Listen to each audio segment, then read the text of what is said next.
Hey, this is Sam with Tusken TV, and today we're going to do a little review and a death guess of the Suicide Squad members. And we're about to go see Suicide Squad 30 minutes or so we're going to shoot this video first, and then we're going to tell you, actually, Bub's going to tell you what he thinks, and then we're going to see the movie, and then we're going to give you a little review afterwards. So, take it away. Yeah, go ahead and list your names. So the main character list is Rick Flag, Captain Boomerang, Harley Quinn, Mongal, Savant, TDK, Javelin, Weasel, Polka Dot Man, Ratcatcher, Bloodsport, The Thinker, Peacemaker, King Shark, Blackguard, Amanda Waller, Starro, and Sol Sora, I think her name is. Mm-hmm. But my bet is basically every character besides Harley Quinn, Bloodsport, and probably Ratcatcher, and definitely Amanda Waller will probably die in the movie. I think Bloodsport's gonna die. I really do. I think there's a good chance I think he's gonna die. I don't know if I'm 50-50 on Bloodsport. And I think Captain Boomerang is definitely gonna die. Yeah, basically all of these characters will die except like maybe 3. Now King Shark, I think he might live. I think King Shark he's gonna live. I think he'll be a case of Groot, where he's like he's the CGI character that they get you to like, and then they kill him off sadly at the end. All right, so we're about to find out. We're actually gonna load up and head out. Let's go.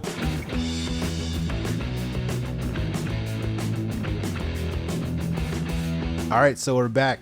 We went out and checked out the Suicide Squad at the movie theaters. We went to Showbiz in Edmond, Oklahoma. Checked it out. And then we watched it at home a second time. So that's why we're not in the same clothes when we saw the movie. So we watched it twice. We waited a day and we came back and watched it again. Mm-hmm. And so what were our predictions? Do you still have that list? I can go and grab it. Yeah, go grab that list real quick. So he's back with the list. And okay, here's our predictions that we had. Mm-hmm. And what were your predictions? My predictions were everyone besides Bloodsport, Harley, and Ratcatcher would die, with a maybe on Bloodsport.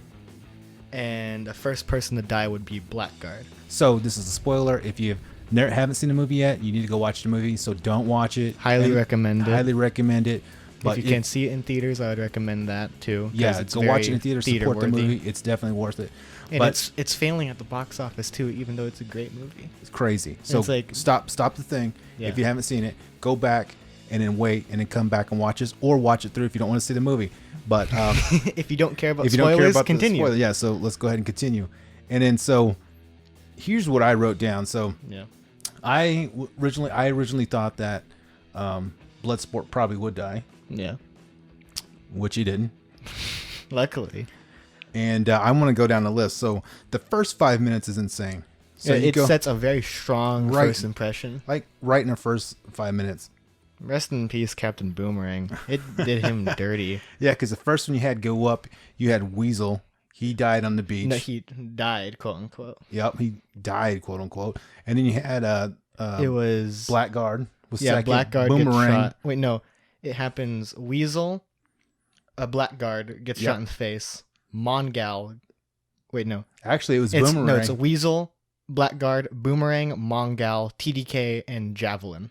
Actually, what happens is Boomerang gets hit, Javelin gets shot down.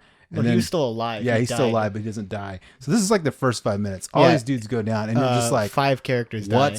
What? It was like... That's the character death. Right at starting. Like, in the first 5-10 minutes, it's like... Oh, and I love how crazy. The movie begins on Savant and acts like he's the main character, and then he dies. He dies like... And then they switch to a different main character. Oh, yeah. And I want to talk about that.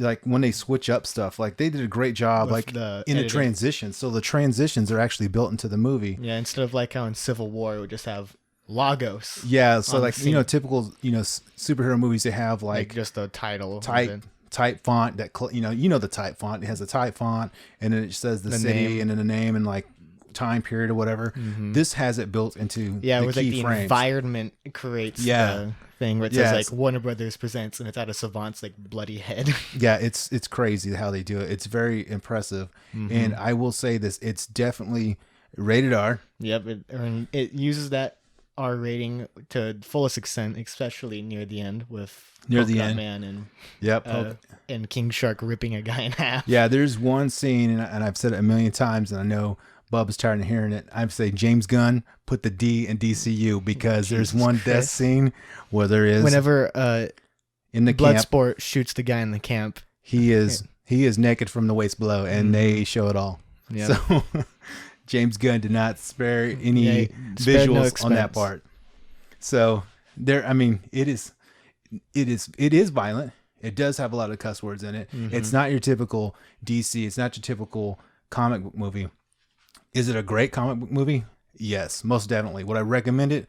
Absolutely. I would say it goes from like good comic book movie to just good movie in general, like how Logan and The Dark Knight are. Exactly. It's like its own standalone. If it just came out by itself, And like with it's no a good real movie. connection besides, oh, these people have powers and they fight people and now they're with the government. Yeah, and they did a great job with. You wouldn't think the main characters are like, who cares about Bloodsport and Peacemaker and Polka Dot Man, you know? And it's like they somehow turned those into really good characters. Yeah, Peacemaker, John Cena's Peacemaker.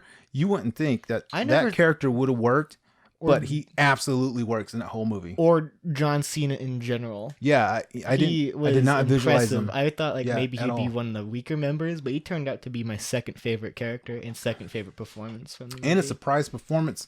I don't remember the actor's name. The guy who played Polka Dot Man was. It's some long name. Yeah, I can't remember his name. I'm sorry, dude. I Kurt can't. from Ant-Man. Yeah, he's from Ant-Man. He's also from the Batman movies. He's played several DC characters. yeah. Because he's played, I believe, the Wizard from the CW Flash. He voice acted for Calendar Man in the recent Long Halloween Batman animated movie. And he did a random character in The Dark Knight.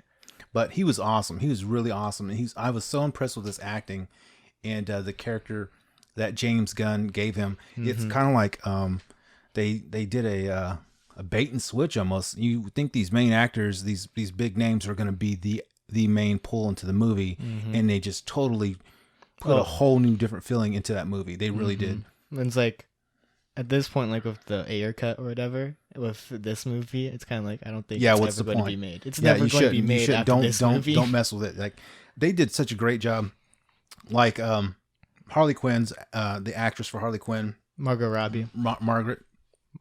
They listened to things that she wanted to do. They got rid of the annoying tattoos. Yeah, for the like most a lot part. of the There's tattoos, like a the few one of over her them, face. Yeah, but it's not nearly as obsessive as for Suicide Squad and they listened to or the original Suicide Squad movie. Yeah, and they listened to her Suicide Squad. wardrobe. Like her wardrobe was awesome. And it like wasn't that like crappy that weird looking design in Yeah. the first one. Yeah, they did a great job, and it was like functional. Everything was functional. Also, Everything was finally she has her classic colors. yeah, Instead of the blue and like red with pink, it's actually just blue and red. yeah. And everybody wants to talk about like how movies like they want to have diversity and inclusion and all And that it's stuff. always just and like it feels half like it's done. And half done or just it's just forced. there to be like, hey, look at the whatever we included in the movie. Yeah, this Carry on. movie was not. It doesn't care, and it's like floated in the movie, and you didn't even notice it. That's how it should be. You it's should like not it never notice focused on like whatever they look like. It was just, oh, here's the character, and like, yeah, Bloodsport, I don't care what he is. He's just a good character. Yeah, and And incredibly fun to watch. And at with some his cool point, power. some points you forget.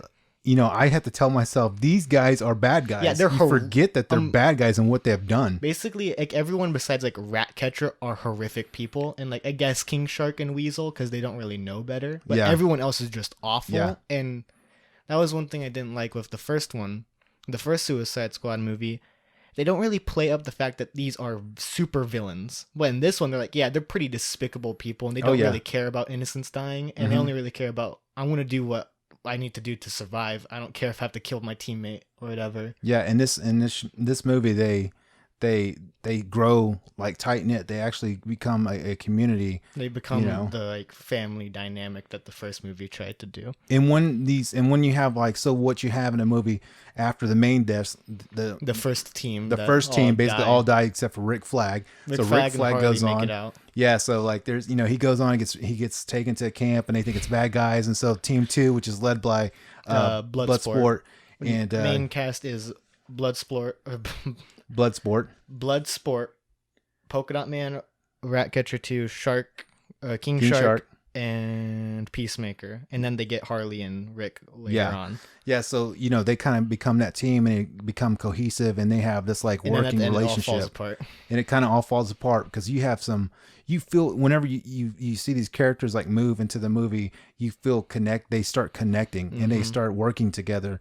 And then when some of these characters get hurt, they begin to, like, die. you're like, oh my God, he just got killed. Yeah. Even though he's like this really bad guy or has like bad things happen, you feel for that character. Or like how whenever Peacemaker gets like shot in the neck, I thought he was dead. And I was yeah, he's a awful person, but I was also like, man, it sucks to see him go because I really liked him. R.I.P. Rick Flag too. Oh, yeah, Rick Flag. So Rick Flag does die. He dies a crazy. The Peacemaker actually. Luckily, they actually takes him out. Did a very good job of Rick Flag because in the first movie, Rick Flag was just kind of like generic military. He was stale. Dude. He was a stale. Well, in this one, I was like, oh, I really like Rick Flag, and then he dies, and it's like, why? Once you start liking a character, that's whenever they kill him off. It was like not all of them because 4 make it out, but it's like I was like, there was no point in the movie besides Harley where I was like, oh no, this character is safe. I thought anyone could have died at any point, besides like Harley because she's popular. And one thing when you watch, I wasn't a fan of Harley Quinn's character in the Suicide Squad. I thought it was okay, but it wasn't. The storyline wasn't portrayed right in the Batman versus Superman. It didn't feel good. Yeah, like a lot of these classic characters haven't been done particularly well with DC, but in this one, wow, you finally made Harley bearable. Yeah. I didn't think she was. I thought she was great. Not only bearable, I thought she was fantastic because they showed a different side of her. They made her. Well, they actually focused on it instead of like doing like a half attempt in the first Suicide Squad movie, whereas like how she has like a very awful things happen to her, and then she becomes even worse from it, and she has like a messed up perspective on like life. But unlike that movie that didn't really show it, they show you that where when she's killing people, she just imagines like flowers and cartoons and stuff like that. Explains why she's like very fine with killing because from her perspective, she doesn't see it as like violent and death. Like it's totally different for her. And it's like that's one thing that I really liked. I did like the more she kills people, the more like fantastical it begins to look, and the more like Disney stuff begins to appear because you see like little birds flying around and then like flowers growing. And I like that scene because like right after that scene happens, like the team is coming to her rescue. Oh yeah, and then like Peacemaker says, "I have sight on a person in the top floor or whatever," and it's just like a secretary. Yeah, he's gonna shoot her. Yeah, he's gonna like regardless shoot her with like a magnum with an extension on it, and he doesn't. It's like he doesn't care. Yeah. And then Bloodsport's climbing up. Okay, so you gotta, if you haven't seen it yet, you should go watch it. I'm telling you, go watch it movie theater or on HBO Max. If you don't have HBO Max, go ahead and buy it and then watch it. But you gotta watch the crinkle on it. Yeah. But if you don't have it, go ahead and get HBO Max just to watch it. It's great. And so he's climbing up. He has his little grappling hook, and he's climbing up. And okay, he's in his like a tank top and like some shorts and like no, he's got like pants on, like his club pants, and he's got flip flops, and he's like scaling this wall with flip flops. It's hilarious. I mean, I don't even think it's supposed to be funny. You're supposed to see them doing what they have to do, but it is funny when you watch it. Or Peacemaker who's like in like a very tight shirt and like in this stupid looking helmet. Yeah, he's got his helmet on. He's wearing the smallest, tightest polo shirt I've ever seen on a dude, in cargo pants and like white shoes. So he looks almost like a typical middle class dad who goes out and mows his lawn when he's out at the party. So yeah, it's crazy. Well, besides that, he's like super buff. Oh yeah, he's huge. By the way, John Cena is huge in this movie. I thought he was big before, like muscle wise, but he looks like every cut that they did, he probably did like 60 push-ups or 100 push-ups and massive curls because his veins are like popping out. I mean, he looks massive in the movie, and his acting is superb. It really is. He is able to do like the goofy like over the top like evil Captain America thing, and then whenever he has to, he does like the serious scenes whenever he's fighting Flack, or when he's fighting Rick Flag, and he tries to kill a Ratcatcher too. And there's mentions of Traumaville at the end of the movie. Oh, in the credits. It says Toxic Avenger in it. Yeah, and the creator of the Traumaville, the Toxic Avenger, I guess he inspired a lot of parts of this movie. In case in point is like Toxie, the Toxic Avenger, and Polka Dot Man, they have similar characteristics when he gets, has the polka dots in him. The polka dots in him. That's kind of like what the Toxic Avenger looks like. So if you look side by side photos, they're very similar. And it's this weakling type guy that gets like this superpower, and is able to help people. And also that creator, he's in the movie in the bar scene. And whenever they enter, he's supposedly the old guy. I don't know what he looks like. Yeah, all of this him. Could be made up right now. Oh no, and I have no idea whether or not it's definitely him. So we watched it today, and I was like, "Hey, that's the old dude from the creator from Toxic Avenger," but he missed it. And then you also have the Mantis. She's actually in that bar scene as well. I believe her name is Palm Kilimov. I have no idea if I'm pronouncing that correctly. She has a very long name, but she is in the bar scene, so she was like one of the dancers. Was her surprise Easter eggs for Guardians of the Galaxy. And then James Gunn's brother's also Calendar Man in the prison, and also mocapped for Weasel. Yep. Oh yeah, he did the mocap for Weasel. Because he mocaps for like basically all the CGI characters. I don't know about that Weasel guy. That thing looks disgusting. Every time I watch it, his crazy little eyes and stuff, it just trips me out. He's like nasty looking dude. Also the after the Suicide Squad logo, whenever the credits begin to start and he wakes up, it's like, I wonder what he's been doing the whole time, because it's like a solid 3 to 4 days. Yeah, but I think they're showing. They don't say it, but I think they're actually showing him after he got left on the beach because it's at night. Yeah, and I think it's like he's like when everything blows up, it's like him after everyone's dead or whatever. He wakes up and then just runs off into the jungle. So it's like, what's he been doing the whole time while the main team is doing their whole stuff with Jotunheim? But going back to the characters, Peacemaker is great. The actress that played Ratcatcher 2 was fantastic. Yeah. Standout character for me, at least. And who left whenever I left, I was like, oh, that's my favorite character. Ratcatcher 2 was Ratcatcher very was awesome. well done. And it's like James Gunn just has this power of taking nothing characters that are just kind of very underrepresented and overall not really talked about much, and then turns them into really great characters. Yeah, he does that a lot. A little less on the Guardians, because before the Guardians movie they were still popular, but after the Guardians movie they exploded in popularity. And then with this, you took a very bland Batman villain like Ratcatcher, vermin, a guy who deals with vermin. He creates things to mind control rats because he doesn't like being underpaid or whatever. Oh wow. And then turned that into one of the best characters in DC's movies.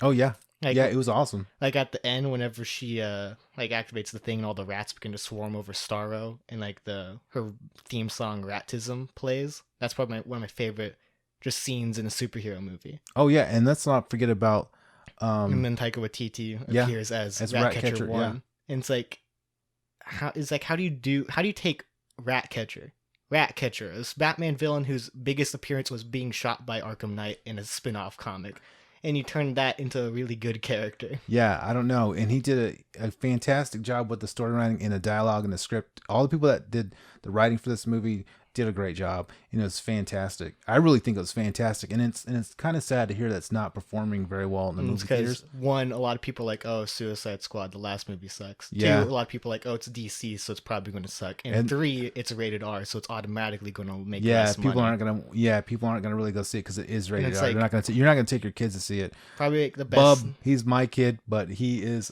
much older. Ever since I was a young child, I have been traumatized by extreme violence in media. Not by me. Oh yeah, totally not. What? Yeah, exactly. I'm not implying anything with that sentence. But some of the characters I love that they did a really good job, like Polka Dot Man, Ratcatcher 2. And then I was surprised because I like to kind of put blinders on. I said it before. Blinders on movies, not knowing what the storyline is going to do, not knowing who's actually going to be in a movie. I'm the very opposite. I like to know as much as I can. So I was surprised that they had Sylvester Stallone as King Shark. Oh, as King Shark. I did not even know that. I knew that, and I was like, oh, that's awesome. It's hilarious. They got Sylvester Stallone to voice a giant shark monster. Yeah, and of course James Gunn used him in Guardians of the Galaxy 2 as I believe Star Fox. Or it's either Star Fox or Starhawk. There's 2 different Star characters. Yeah, one of the Ravagers, one of the Ravager teams. Mm-hmm. And he's one of the leaders of the original Guardians of the Galaxy. Member. Or I think he was the leader. No, I think that was someone. I think that was it was Captain Universe, I think, was the original leader. Because I believe Captain Universe is part of the old Guardians team. Yeah, so one of the main members, so they used him in that movie. But yeah, it's really cool to see. Like, I like James Gunn when he brings like some of his other actors. Or like how Michael Rooker. Yeah, Michael Rooker, which he used like Savant, which he used, and of course you guys know as Slither, and then he used as Yondu. And so they bring him back, and you're thinking, oh, okay, he's going to be a main character again. Like, Michael Rooker always plays like main characters. Yeah, in his movies. This time, surprise, he is not a main character. Yeah. So I mean, it was really cool to see him do that with his actors, and then make some of the low key actors really pop. Like Polka Dot Man, when you watch him, they did such a great job on his story, because at first you don't know what to think about him. You know, he's kind of this depressing character, and then you understand why he's depressed. He sees his mom everywhere, and she, abused him. It's so he's heavily implied that she was very abusive. Yeah, and that probably all of his siblings are dead. Because he doesn't really, he doesn't say yes or no on whether or not they're dead. He just says like, oh, some of them are, some of them aren't. Yeah, so he doesn't really. I think he might like say that they are, and then some are dead. He doesn't say how many or anything like that. Mm-hmm. But it's kind of that pulls at your heartstring when you start seeing like through his eyes too. Like he sees his mom everywhere. And then he has the most depressing deff too. Yeah, it's so sad because whenever they bring out, that's okay. Let's talk about the main bad guy when they bring out Starro. Ever since I was a young lad watching YouTube finding out about obscure supervillains, I have always loved Starro, because at the surface he was very dumb. Purple alien starfish, but the concept of it is horrifying, of this alien creature that will like send miniature versions of itself, latch on your face and mind control you. Yeah, and you just don't think it's going to work. You don't think it's going to work in a movie. I thought fully they were going to turn Starro into like a joke and then like waste him. Yeah, and like kill him off fast. But whenever they show like the people like infected by Starro, it's horrifying. Yeah, and so Starro's been there for person, like cut in half, and they're still like functioning, and then there's like the Starro that's been taken off a person's face, and you just see the skull all messed up. And so the Starro's been there for 30 years. No, more than 30 years, because he's been in there since they used that was a Nazi like. For like 100 years then. Yeah, he's been in there for a long time. So I think it shows them probably like in it might have been the 60s. It shows him as like a tiny Starro, and then by the time he's like massive comic Starro, or a little bit. Starro is traditionally massive. Mm-hmm. He's a little undersized in this movie, but he's still big. Yeah, and as he gains more people, he gets bigger and bigger and bigger. But they did such a great job with that. And then Polka Dot Man has a horrible death. Yeah, it's the saddest because you think you think he's going to redeem himself. He's going to come out and the then superhero. He just gets squashed. He announces that I'm a superhero, and then like. Boom. But I dead. I respect it because what they were going for and what the Suicide Squad is supposed to be, a bunch of lame supervillains that don't matter, going on missions and to save humankind. They're almost always horrifically killed and like disregarded and don't really matter. Yeah. And so like even with main characters like Rick Flag, Boomerang, who was a main character in the previous movie, and Polka Dot Man, who's a main character in this one. Even though they are main characters, the movie still has the same attitude of they can die at any moment to any reason. And they do. And they do. And some of them go off well, like Rick goes off in a like noble way, and then some of them go off in like, oh, they're just squashed. Yeah, and you think Polka Dot Man's he's like redeeming himself, and as soon as he feels good and like he's like, I'm a superhero now, boom, he's dead. Yeah. Because he died for a good reason. And that's why it happened. Tragic, because it's literally right. It's like right whenever his story arc gets complete, of like, oh, he's now a superhero, dead. And if you thought you hated Amanda Waller before, you really hate Amanda Waller now, because like the way that she was portrayed in this movie, like she just doesn't give a crap about like what she does, who she messes with, who she kills. Like she does not care. It could be innocent people, it could be bad people, it could be good people, it could be people that know that she uses for good, and like Rick Flag, she doesn't care. She doesn't care about anybody. And it shows in this movie. That's one thing that I was kind of on. Amanda Waller does have, like, traditional Amanda Waller does have a disregard for life, but she's not going to be like, oh, this threat that is a threat to the entire world, I'm not going to deal with it now. I think that's one thing I was kind of like, it's kind of like, I'm glad they kept the fact that she doesn't care about the squad and like will kill off most of them, but it's like went a little bit too far with that.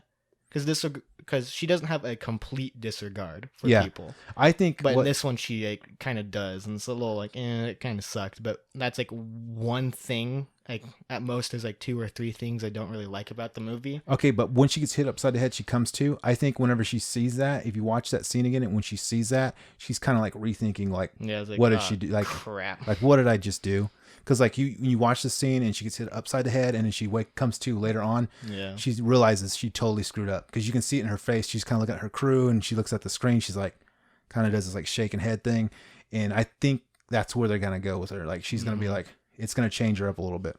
Probably make her go to more like traditional Waller, where she still has disregard for life, but she will sometimes be like, no, this is too important to just leave an entire country to die. Yeah, so at the end of the movie, you're left with King Shark, Ratcatcher 2, Bloodsport, and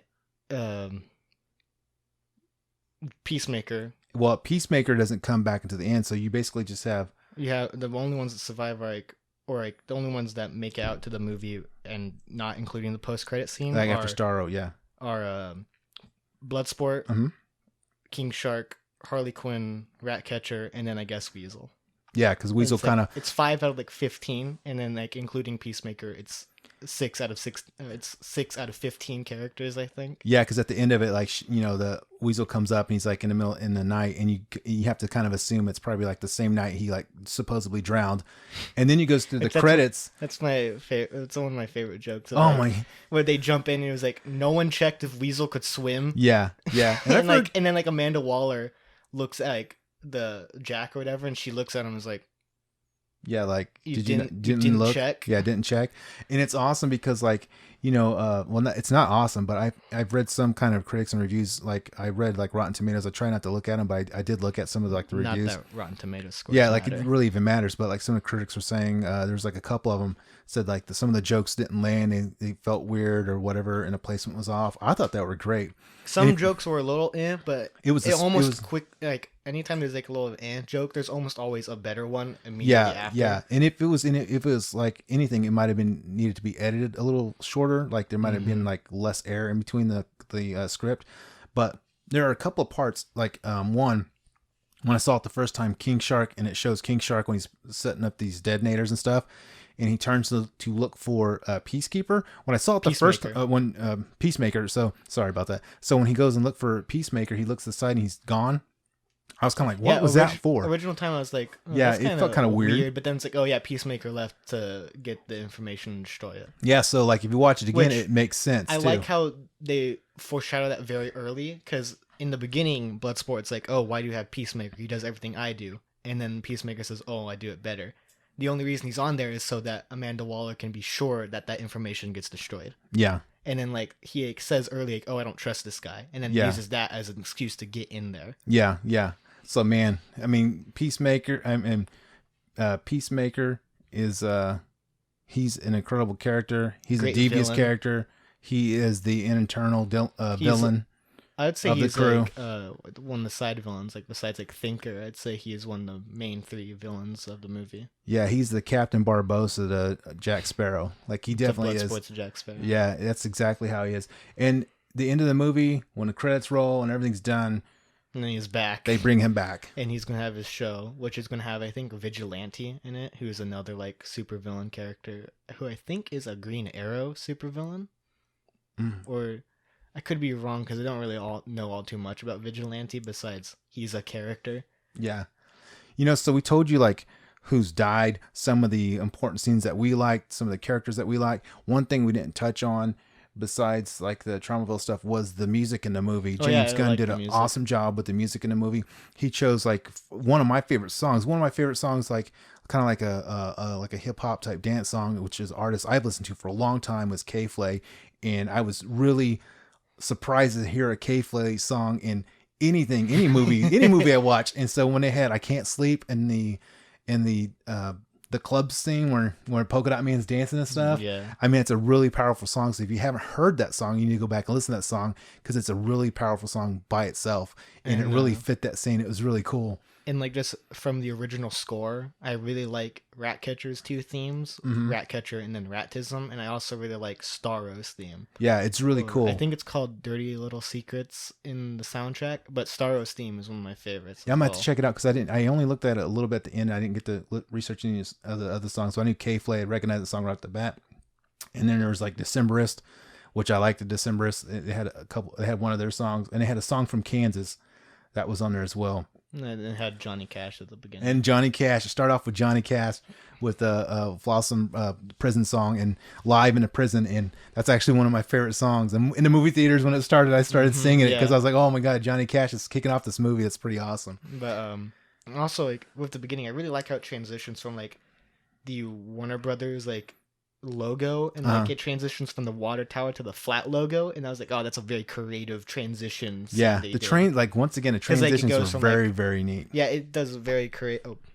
It's very creative, like how whenever it says like, whenever Peacemaker, Rick Flag, and Bloodsport break out of that RV or whatever, and it says like Operation Jotunheim, and then like the fire gets like blown out, and it's like Operation Harley. yeah, it's cool. It's really cool, but. You know what? I think this is a good stopping point. We're right about 30 minutes into this. There'll definitely be stuff that gets cut. Yeah, well, probably not. We had a good conversation. So we were going to tell you again, go and see that movie in the theaters if you can. Go ahead and support the movie if you want to support it, or get HBO Max. Watch HBO Max because DC really needs to make good things again. Because that's a good movie. Because it's very strange being like, oh, I watched this DC movie and I liked it. Yeah, it's like it did not flat. Or just like did not fall on its face. It was a great movie. Because I went in kind of worried, like, so did I. No, maybe I was like, the trailers weren't really doing it all that many favors, and I was like, DC hasn't really been doing very well because like, what the last few things have been like what Birds of Prey, which I heard sucks, and what I've seen of it, I haven't seen it either. And Wonder Woman 84, I didn't watch that. Also heard that it sucks, and what I've seen of it, it looks like it sucks. And Snyder Cut, which is we disagree on. I liked it. I absolutely do not like it. Besides like one scene and like a few of the themes from it. But I'm telling you, go see this movie. Check it out. HBO Max. Go to your movie theaters. Watch it. Come back and watch this review. Because like even see like what you agreed and didn't agree with, and like just out of superhero stuff too. A few of like the past few superhero things that have been released, I haven't really liked. But this is like, oh, I love this. Yeah, it was good. It was like you said, it was like the Joker and the Logan. It's like Joker, Logan, and Dark Knight, where it's like they aren't like bog standard superhero movies. No. It's just, it's a movie that has a superhero in it or a superhero character in it. Yeah, great movie. Check it out, guys. Once again, check it out. And also go, if you haven't liked any of our videos, or if you want to like it, hit that like button, hit that subscribe button. Check out if you disagree with my opinions or my dad's opinions, dislike it and have a little baby rage in the comment section. Do something. We need that comment section to grow because we have like 2 people in there. Shout out to insert AIM right here on the screen. We're gonna go ahead and say it once again. I'm gonna shout out to 3 Livestream, who always comes by, makes a comment, watches the video. T-Biz, another guy that comes by and watches some of our videos. There's also another guy from Canada that has been stopping by lately. It's KM. Check him out. He's been doing some really cool videos. And really nice guy, and he's been doing them with his son. And check out our podcast. We also have Canadian counterpart. Yeah, we also have some Tusken TV merch. So if you're interested in some of that merch, it's also all the links are down below. Give us money. Give us. We don't make any money off the shirts. They're just kind of cool to have like merchandise out there for people to get. What? I didn't. I'm not trying to shill subliminal. For money. I think that's it. Yeah, just thanks for checking us out. If you reverse all of this video, it's just me on repeat saying, "Give me money." Subliminal messages. Yep. See you next time.